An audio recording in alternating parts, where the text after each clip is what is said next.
যজ্ঞ থেকে পঞ্চব্যঞ্জনের ভোগ বাৎসরিক উৎসব উপলক্ষে রাজবেশে সাজিয়ে পুজো করা হলো বীরভূমের মা নলাটেশ্বরীকে। ঢাক ঢোল বাজিয়ে নলহাটির রাম মন্দির পুকুর থেকে পুজোর জল নিয়ে আসেন 151 জন মহিলা। 51 সতীপীঠের অন্যতম বীরভূমের নলহাটির নলাটেশ্বরী। কথিত আছে নলহাটিতে পড়েছিল দেবীর কণ্ঠনালী, আর সেই থেকেই দেবী নলাটেশ্বরী রূপে এখানে পূজিতা হচ্ছেন। বিষ্ণু সুদর্শন চক্রে 51 খণ্ডে খণ্ডিত হয়েছিল, তার মধ্যে এই অন্যতম একটি নলাটেশ্বরী। এখানে সতী মায়ের কণ্ঠনালী পড়েছিল। নল থেকে নলাটেশ্বরী মায়ের নাম এবং টাউনের নাম নলহাটি, এবং পর্বতে আছেন বলে মায়ের নাম পার্বতী রূপে স্থাপিত।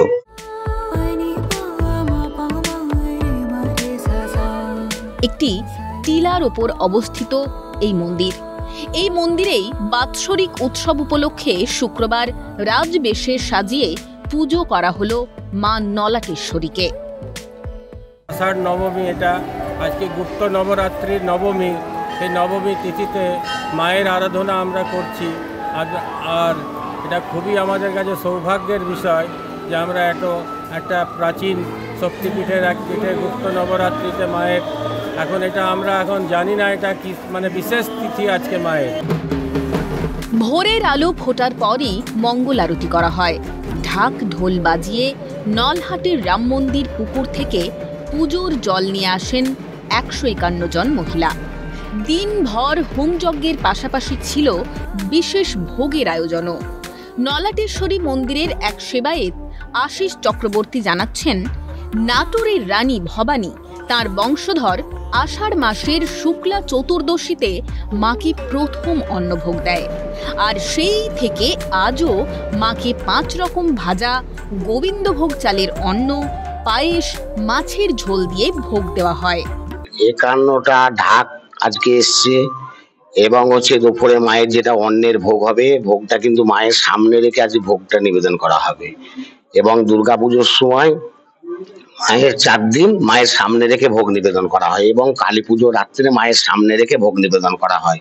বাদ বাকি দিনগুলো ভোগ ঘরে বেদি করা আছে, ওখানে ভোগ নিবেদন করা হয়। আজকে মায়ের বিশেষ বিশেষ ভোগের আয়োজন করা হয়েছে। পোলাও হবে, মায়ের গোবিন্দভোগ চালের ভাত করা হবে, এবং 2.5 থেকে 3 কিলো মতো মাছ নিয়ে এসেছি, মাকে মাথাটা দেওয়া হবে।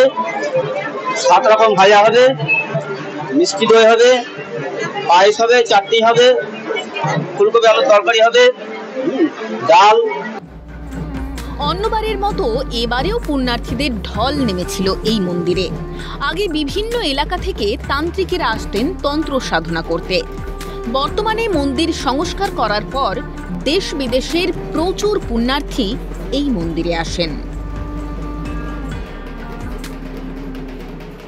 আজকে মায়ের বাৎসরিক উৎসব, মায়ের পীঠের বাৎসরিক উৎসব। আমি কলকাতাতে থাকি, কিন্তু আজকে তো মায়ের মন্দিরের পুজো।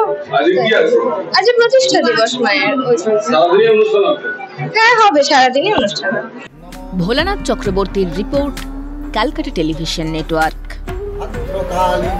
কপালিনী দুর্গা শিবা ক্ষমা ধাত্রী স্বাহা সদা নমস্তে।